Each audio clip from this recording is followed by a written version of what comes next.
Ya, kalau kita bicara di berbagai negara tentu ya, kalau ada pengumuman yang mengejutkan dan bisa memicu pergerakan nilai tukar dan juga di pasar obligasinya, ya ini tentunya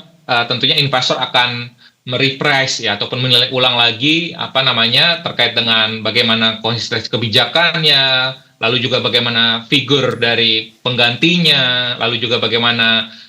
potensi dari independensi dari central bank ke depannya, ya itu beberapa respon dari negara-negara lain. Tapi untuk case Indonesia, kembali lagi saya melihat bahwa di mana kita sudah melihat bahwa kemarin amandemen Undang-Undang P2SK, di mana tetap melihat bahwa independensi Bank Indonesia tetap dijaga, sekalipun memang tentunya koordinasi kebijakan antara Bank Indonesia, pemerintah, Kementerian Keuangan, LPS, OJK diperkuat, tapi bukan berarti artinya independensi Bank Indonesia ini berkurang gitu ya di situ. Dan karena memang tentunya pemerintah pun juga perlu menilai ataupun mempertimbangkan juga ya bagaimana penilaian dari investor asing khususnya lembaga pemeringkat internasional seperti Moody's dan Fitch yang sudah menurunkan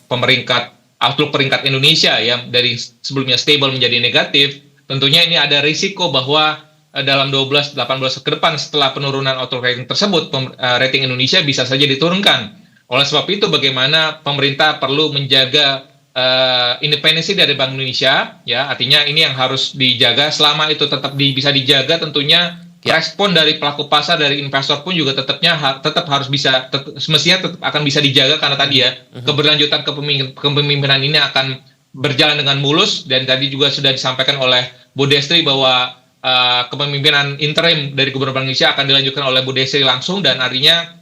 dan saya melihat sebagai pasar pun juga melihat sosok dari Bu Destri pun juga sudah pengalamannya sudah cukup banyak panjang sekali ya. Jadi saya dan beliau juga market friendly gitu ya. Jadi saya melihat bahwa harapannya ini tidak sampai mempengaruhi sangat signifikan